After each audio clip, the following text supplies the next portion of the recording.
Assalamualaikum warahmatullahi wabarakatuh. Saya Akbar Rifaldi, Ketua Keluarga Mahasiswa Aceh Mesir. Alhamdulillah kemarin 14 Syaban bertepatan hari Kamis, Alhamdulillah kita telah melaksanakan Samadiyah, yang mana kita niatkan pahalanya untuk dua ulama kita, pelita umat Abu Kutakrung dan juga Aba Asnawi Lamno. Juga kita niatkan kepada orang tua, kakek dan nenek daripada saudara kita semua. Semoga apa yang sudah kita niatkan ini menjadi pahala dan diterima di sisi Allah Subhanahu Wa Taala. Pada malam yang bahagia juga bertepatan dengan malam nisfu Syaban, alhamdulillah kita telah melaksanakan solat tasbih dan juga doa bersama. Semoga apa yang kita laksanakan menjadi amal bagi kita dan pemberat di akhirat kelak. Amin ya rabbal alamin. Masyarakat KMA TV sekalian, Samadiyah ini merupakan hal yang selalu kita warisi di KMA ini, di mana Samadiyah merupakan bentuk sosial yang sangat berpengaruh bagi masyarakat, di mana jika seorang berduka maka yang lain juga ikut merasakannya. Semoga agenda ini bisa terus terlaksana dan juga menjadi ajang silaturahmi dan pelipur lara bagi warga KMA yang sedang merasakan duka.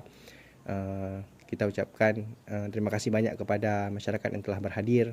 Semoga ukhuwah antar warga KMA selalu terjaga. Amin amin ya rabbal alamin.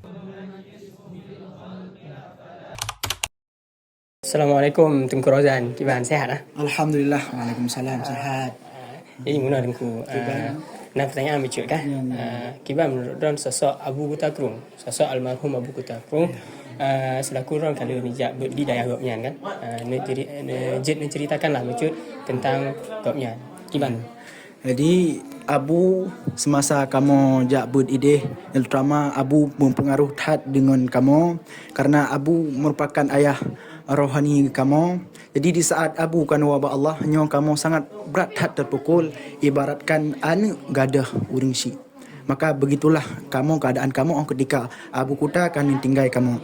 Maka kepribadian Abu, nyo Abu sangat merubah diri kamu, santri-santri terutama Ji Lun sendiri yang barakan mungkin kurang gat dengan lun jabut ba Abu, dengan lun dengar nasihat-nasihat Abu. Alhamdulillah lun ka bisa berubah ke lebih baik lagi ke depannya. Bahkan pesan Abu kepada kamu selaku di dayah sabe-sabe gekeun le Abu udip di dayah le danyo yang pertama ikbut semebut dan jamaah. Maka menyo mantang santri gepegah le Abu tak ikbut, menyo kajit di ke dewan guru tak semebut. Gepegah le Abu hana payah, hana mesti kitab raya tak semebut. Adab kitab ubud pihjit, yang penting benar semebut. Karena dengan tak semebut nyo tak pudip ilme. Karena udip ilme ka tak pudip agama. Gekeun le Abu bil ilmi hayatul Islam. Maka nyan adalah wasiat ataupun nyan petuah-petuah Abu kepada kamu.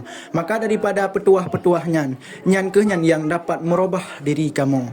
Maka Abu sangat berpengaruh baik kepada kamu maupun kepada masyarakat. Nyan adalah pandangan sisi Abu daripada Alun. Assalamualaikum Tengku Juwani, gimana Tengku Juwani? Sehat Tengku? Alhamdulillah. Waalaikumsalam warahmatullahi wabarakatuh. Alhamdulillah, binikmati minallah. Sehat-sehat mendam. Alhamdulillah. Jadi menurut Tengku Lun pertanyaan macam gimana menurut Ron sosok almarhum Aba Asnawi atau Aba Budi Lamno yang kagak tinggal tanya gimana sosok Ron tentang Gopnyan selaku Ron kadang menjabut di daerah Gopnyan. Jadi ceritakanlah macam gimana Ron. Bismillahirrahmanirrahim. Aba Budi pertama sekali beliaunya adalah sirah ulama yang memang sangat sosial dengan masyarakat. Kon di kalangan para alim ulama mentong, kon di kalangan para santri juga bandum masyarakat sangat sosial. Kemudian beliaunya sangat tawadhu.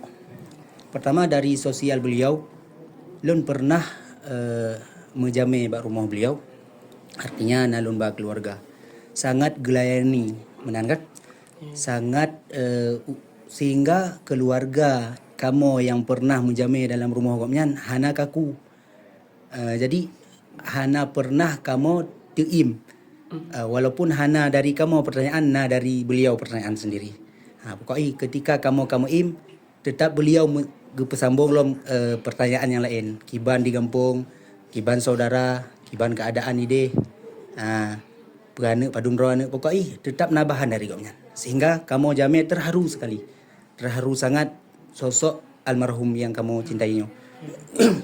Kemudian terkait tentang pendidikan santri dan tawadhu beliau terhadap orang-orang yang lain, khususnya kamu santri. Jadi seorang besar, seorang pimpinan, seorang pemimpin, seorang rais di dalam Sabah Dayah.